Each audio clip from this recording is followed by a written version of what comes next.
Doctor Anju सेठ, इसके अलावा कौन से लक्षण होंगे जिन्हें पेरेंट्स बिल्कुल नज़रअंदाज न करें और ये जान लें कि अब तुरंत डॉक्टर के पास ज़रूर चले जाना चाहिए?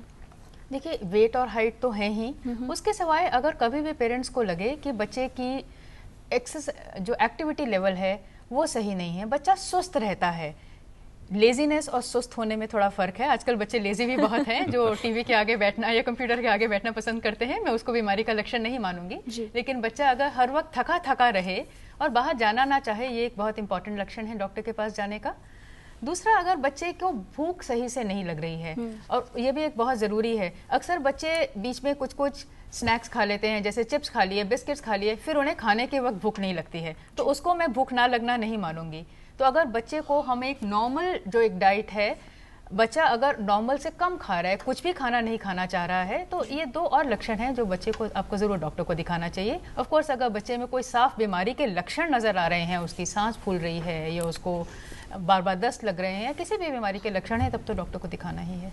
जी। और अब समय है रैपिड फायर का, यानी छोटे छोटे सवाल और छोटे छोटे जवाब। डॉक्टर मारवा, आपसे शुरू कर रहे हैं। पहला सवाल आपके लिए, हार्मोनल चेंजेस किशोरावस्था में ही होते हैं, बचपन में नहीं? किशोरावस्था यानी एडोलेसेंस में। That is true. जी। डॉक्टर अंजू सेठ, एक उम्र में सभी बच्चों में विकास एक ही समय पर और एक जैसा होगा?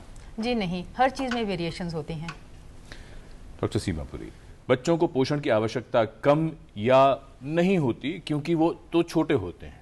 नहीं, ऐसी बात नहीं है। इनफैक्ट 2 साल तक तो बहुत अधिक आवश्यकता है। डॉक्टर मारवा, थायराइड डिसऑर्डर्स सिर्फ बड़ों में होते हैं, बच्चों में नहीं? ऐसा नहीं है। थायराइड डिसऑर्डर्स दोनों बच्चों में और बड़ों में, दोनों में होते हैं, बट ग्रोथ वेलोसिटी से जो मतलब है वो बच्चों में ज़्यादा मायने रखता है। डॉक्टर अंजू, बच्चों के विकास को जेनेटिक फैक्टर्स ही निर्धारित करते हैं, बाकी कोई कारण नहीं होता? ये गलत है। जेनेटिक के सिवाय और भी कई फैक्टर्स हैं, खास करके एनवायरमेंटल फैक्टर्स और इंक्लूडिंग न्यूट्रिशन बहुत ज़रूरी है। जी। डॉक्टर सीमापुरी, अधिक वसायुक्त आहार बच्चे को दिया जाए तो उसका विकास बेहतर होगा? नहीं। डॉक्टर मारवा, आयोडीन की कमी से बच्चे का विकास प्रभावित होता है? प्रभावित उस पे असर पड़ता है? हाँ, आयोडीन की कमी के कारण बच्चे की ग्रोथ में फर्क पड़ता है। जी। डॉक्टर अंजू सेठ, क्या बच्चे का बैठना या चलना जैसे माइलस्टोन्स बच्चे का विकास दर्शाते हैं? बिल्कुल, वो उसके मानसिक विकास को दिखाते हैं, जो पहले 2 साल में शारीरिक विकास के साथ उतनी ही तेज गति से हो रहा है। डॉक्टर सीमा, बच्चे को खूब खिलाना चाहिए तभी उसका विकास होगा? मोटापा होगा, विकास नहीं होगा। डॉक्टर मारवा, बच्चे के अधिक मोटा होने का मतलब है कि वो हेल्दी है और उसका विकास ठीक हो रहा है? नहीं, ये गलत है। डॉक्टर अंजू, लड़के और लड़की के विकास का जो तरीका है, जो पैटर्न है, वो अलग अलग होता है? खास करके किशोरावस्था में जी हाँ, उससे पहले नहीं। जी। डॉक्टर सीमापुरी, यदि बच्चे को पौष्टिक आहार न मिले तभी उसका विकास प्रभावित होगा, अन्यथा नहीं? नहीं, कई और कारण हैं जैसे अंजू ने बताया। डॉक्टर मारवा, बच्चों की हाइट कितनी बढ़ेगी, क्या इसका अंदाजा पहले लगाया जा सकता है? हाँ, इसका अंदाज़ा लगाया सकते हैं पेरेंट्स की हाइट नोट करके। एक फॉर्मूला होता है जिसमें हम mean height of the parents में और +13, यदि बॉयज़ हैं तो उनकी हाइट में +13 ऐड कर देते हैं सेंटीमीटर, यदि गर्ल्स हैं तो -13 सेंटीमीटर ऐड कर देते हैं। So there is a formula to predict the height of a child.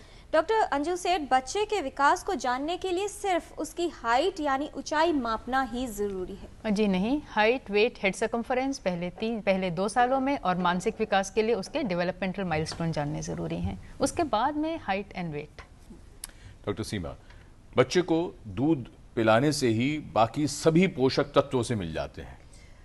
नहीं, पहले 6 महीने में माँ का दूध बहुत ज़रूरी है, लेकिन उसके बाद अधिक दूध पिलाने से बाकी न्यूट्रिएंट से डिस्प्लेसमेंट हो जाती है। अच्छा। डॉक्टर मारवा, सही विकास ना होना बच्चे में पनप रही किसी दूसरी बीमारी का लक्षण भी हो सकता है? That is true. Doctor Anju, शारीरिक श्रम या अधिक खेलकूद से बच्चे में कमजोरी आती है और उसका ठीक से विकास नहीं हो पाता? नहीं, ये बिल्कुल गलत धारणा है। उससे उसके मसल्स और बोन्स दोनों ही स्ट्रांग बनेंगे और मानसिक रूप से भी चुस्त रहेगा बच्चा। डॉक्टर सीमापुरी, आहार सिर्फ शारीरिक विकास में उपयोगी है, मानसिक विकास में नहीं? नहीं, कुछ तत्व हैं जैसे आयरन है, उसमें देखा गया है कि स्कूल परफॉर्मेंस में अटेंशन पे फर्क पड़ता है, कॉग्निटिव डेवलपमेंट पे। And now some factors affecting growth. Doctor Marwa, पहला, विटामिन डी की कमी होता है? हाँ, बोन की ग्रोथ जो होती है वो विटामिन डी पे डिपेंडेंट होती है। डॉक्टर अंजू सेठ, बच्चों को माता पिता से प्यार न मिलना क्या प्रभावित कर सकता है? बिल्कुल, एक फूल पौधा भी एक प्यार को रिस्पॉन्ड करता है, बच्चा तो बच्चा है। डॉक्टर सीमा, नाश्ता न करना, बिल्कुल स्कूल परफॉर्मेंस पे, कॉग्निटिव डेवलपमेंट पे, मेंटल डेवलपमेंट पे फर्क। अच्छा डॉक्टर मारवा, ग्रोथ हार्मोन डेफिशिएंसी जी क्या प्रभावित करती है विकास को? Obviously, it is a very, very important cause of short stature. जी। डॉक्टर अंजू, गर्भावस्था में देखभाल ठीक तरह से ना होना, बिल्कुल, उसका बच्चे के शारीरिक विकास पे सीधा असर है। बच्चे को स्तनपान न कराना, डॉक्टर सीमा।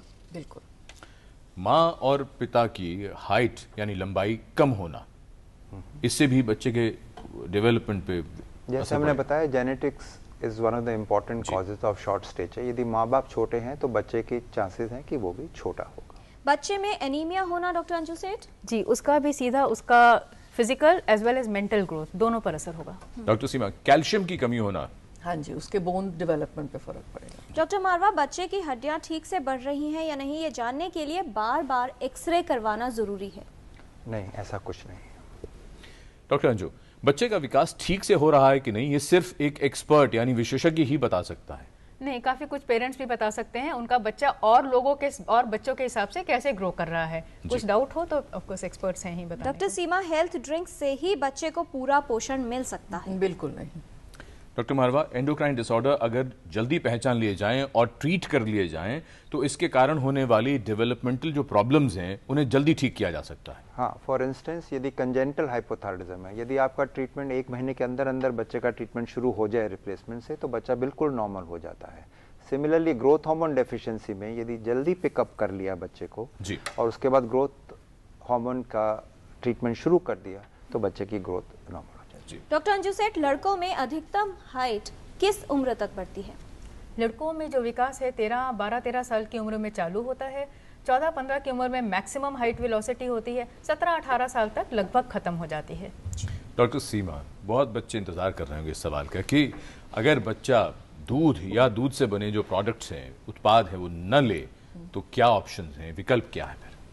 नहीं, देखिए, दूध एक ऐसा फूड है जो जिसमें बहुत कुछ होता है, तो अनलेस उसको कोई लैक्टोज इंटॉलरेंस या किसी एलर्जी की बीमारी है तो दूध को इंक्लूड करना चाहिए।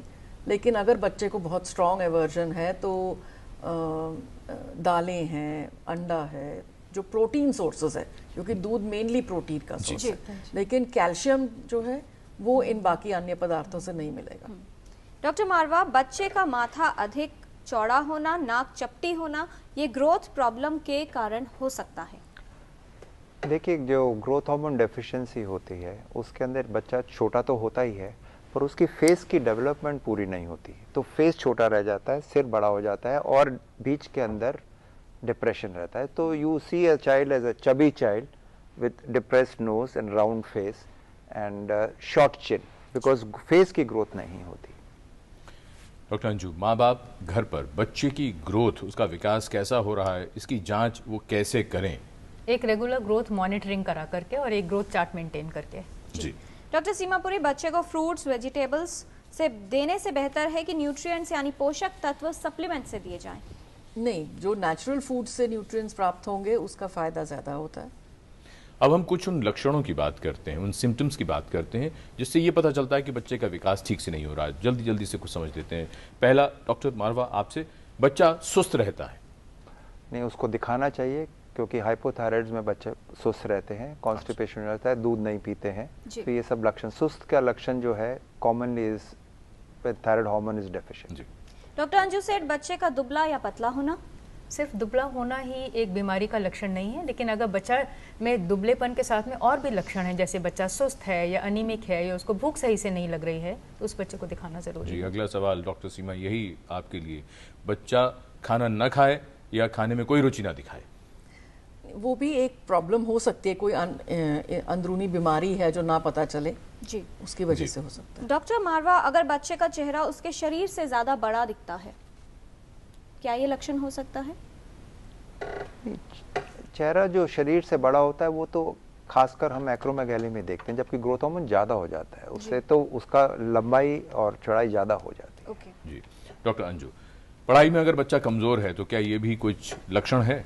पढ़ाई में बच्चे की कमजोरी बहुत वजह से हो सकती है, पर जी हाँ, अगर एक शारीरिक रोग हो तो वो भी सीधा, अगर बच्चे के अंदर से सीख महसूस ही नहीं कर रहा तो उसका भी असर होगा बच्चे की डेवलपमेंट। और डॉक्टर सीमापुरी, अगर बच्चा बहुत ज़्यादा मात्रा में और बार बार खाता है? नहीं, देखिए, एक फूड हैबिट्स जो हैं वो एस्टैब्लिश बचपन में होती हैं, तो अगर आदत पड़ जाती है अधिक खाने के लिए, माँ बाप कभी कभी ओवर फीड करते हैं तो बच्चा अधिक मात्रा में खाता है। जी, इसी के साथ धन्यवाद देना चाहेंगे आप तीनों को रैपिड फायर के साथ साथ कार्यक्रम में महत्वपूर्ण जानकारी देने के लिए। साथ ही धन्यवाद देना चाहेंगे अपने व्यूअर्स को जो हमारे साथ रहे इस 1 घंटे के दौरान और ये जानकारी हासिल की। हमें उम्मीद है कि इस जानकारी से बातें छोटी ज़रूरतें ज़रूर हैं लेकिन उतनी ही महत्वपूर्ण भी हैं, तो ज़रूर आपके काम आएंगी ये बातें और आपके बच्चे भी रह सकेंगे पूरी तरह स्वस्थ। मुनव्वर राना कहते हैं कि खिलौनों की दुकानों की तरफ से आप क्यों गुजरे, ये बच्चों की तमन्ना है, ये समझौता नहीं करती। तो हमें भी बच्चों की सेहत से कोई समझौता नहीं करना है। और अगले सप्ताह जब मैं और किरण लौटेंगे टोटल हेल्थ में, तो एक और महत्वपूर्ण विषय पर बात करेंगे, गुर्दे के रोग और डायलिसिस के तरीके। डायलिसिस के कई तरीके होते हैं, नए नए कुछ तरीके आ रहे हैं, उन पर बहुत महत्वपूर्ण तरीके से हम चर्चा करने की कोशिश करेंगे अगले सप्ताह टोटल हेल्थ में। तब तक के लिए नमस्कार।